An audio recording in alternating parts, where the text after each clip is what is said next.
Man, I don't even know where to start with this one. But honestly, this was the day I realized how much of a mess I could be while trying to navigate something I'd only ever heard stories about.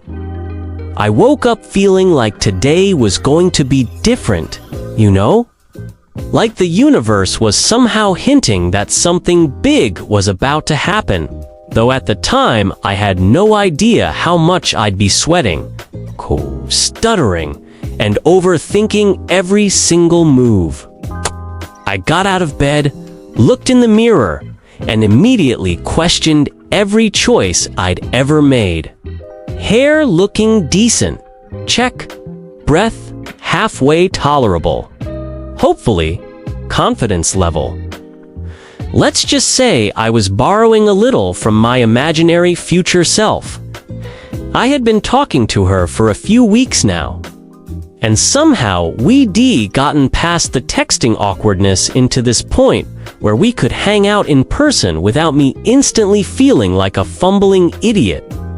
Today, she had invited me over, which was basically a green light in my brain flashing red, yellow, and green all at the same time. I wasn't exactly sure what I was walking into, but I knew I had to act like I was calm, collected, and totally in control. Even though, internally, I felt like a kid trying to hide a crush during elementary school.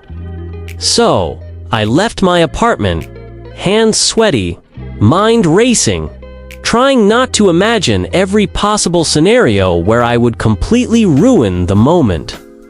And of course, the walk there felt like the longest 15 minutes of my life. Every step was accompanied by a running commentary in my head. Dan T. Trip on the sidewalk. Don't say something dumb. Don't forget to breathe. Why does breathing feel so hard right now? By the time I got to her place, I was questioning if I even knew how to function as a normal human being. I knocked on the door, and there she was, looking way too good for someone who had just texted come over. She smiled, and I think my knees actually threatened to buckle. We exchanged greetings, and I did my best to play it cool, which mostly consisted of me mumbling a few words and trying not to stare too much, which of course made me stare even more. We moved to the living room, sat down, and I tried to start a normal conversation. But every word felt like it carried 10 times the weight it usually did. She started talking about her day, and I nodded like a normal person, while inside my brain was screaming, say something funny, say something smart. Don't look like an idiot. Somehow, I managed to string together a few sentences that made her laugh, which was a huge win in my book. I took that as a sign, like, okay, maybe I'm not completely hopeless. Then came the part I had been both excited and terrified about, trying to gauge if she was comfortable with me being closer, if the vibe was right, if I could even attempt what my brain kept referring to as the move.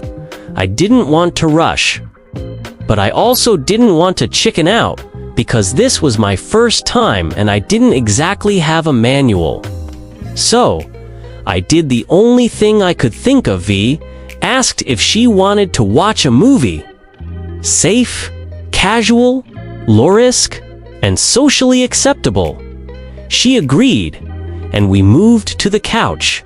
Sitting there, the movie played, but I barely noticed anything on screen. My attention was split between her laugh, the way she shifted in her seat, and my own nervous thoughts spiraling out of control. I kept rehearsing in my head how I would say something to hint at my interest without being a complete weirdo.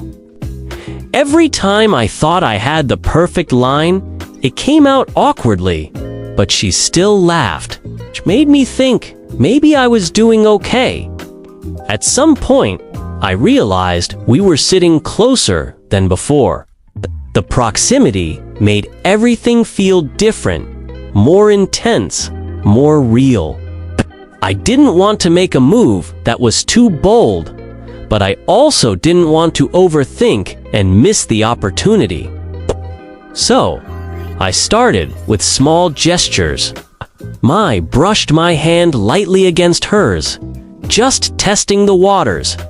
She didn't pull away, which was a small victory that sent my confidence soaring just a little. We continued the movie, and I tried to make jokes, comment on scenes, anything to keep the mood light and fun while my heart raced 1,000 miles per hour. I noticed she kept glancing at me, smiling in a way that made my stomach twist.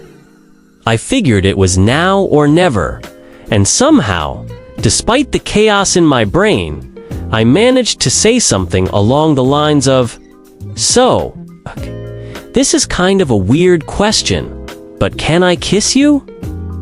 I froze immediately after saying it, ready to cringe, expecting her to laugh, be confused, or say no.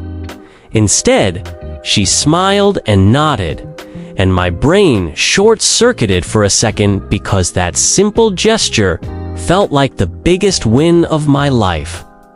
I leaned in slowly, heart pounding, and our first kiss happened. And I swear, time slowed down for like a minute. I was hyper-aware of everything: the smell of her hair, the softness of her lips, the slight laugh when I got a little too nervous and went in wrong. That moment alone made all the anxiety, all the overthinking, all the sweaty palms completely worth it. From there, things escalated, but I was careful, trying to follow her lead, making sure she was comfortable, making sure we were both enjoying the moment. Every touch, every glance, every laugh felt amplified, because it was all new to me. I had no idea how any of this usually went, but right then, it felt perfect. Not perfect in a flawless, movie-like sense, but perfect in a "I'm learning, we're laughing, we're figuring this out together" sense. There were moments where I stumbled, literally almost knocking over a lamp or fumbling with my words, but she laughed and reassured me that it was okay. That tiny, simple reassurance made me feel like maybe I wasn't as clueless as I thought.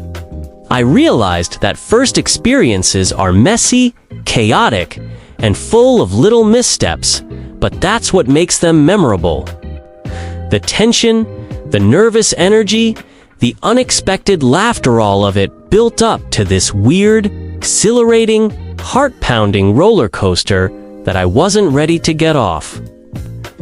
At one point, we took a break, sitting side by side on the couch, laughing about how nervous I had been, how many imaginary disasters I'd run through in my head, and how every scenario had somehow played out differently than expected.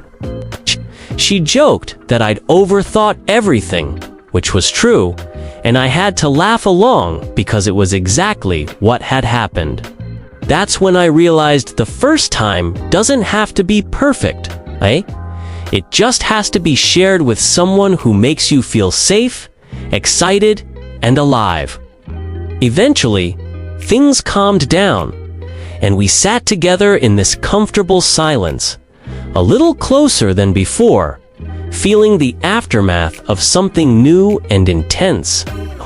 I felt proud, not because I had done anything perfectly, but because I had faced the fear, navigated the awkwardness, and shared an experience that I had been nervous about for weeks. We talked, we laughed, and I couldn't stop smiling at how much I had learned about connection, about courage, and about how overthinking is basically my full-time job. By the end of the day, I walked home feeling lighter, somehow more grown up, and extremely aware of how much of a whirlwind first-time experiences are.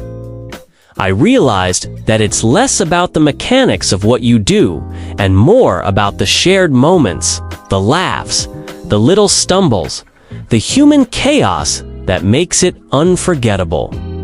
And honestly, I couldn't wait for the next adventure, whatever that might be, knowing that even my first time clumsy, nerve-wracking, and completely new was an experience I'd carry with me forever. So yeah, that was my first time. Terrifying, exhilarating, awkward, and full of laughter. And here's the takeaway. Don't overthink it. Don't try to plan every second. Just be present. Pay attention to the other person and let the moment unfold. You'll stumble. You'll laugh. You'll feel like a mess. But you'll also make a memory that's completely yours. If you've ever been in a situation like this, where nerves, excitement, comment down below and share your story. Don't forget to hit that like button if you felt my pain, my nervous sweat, and my little victories. And subscribe, because trust me, there's more chaos, more awkwardness, and more first-time disasters coming your way.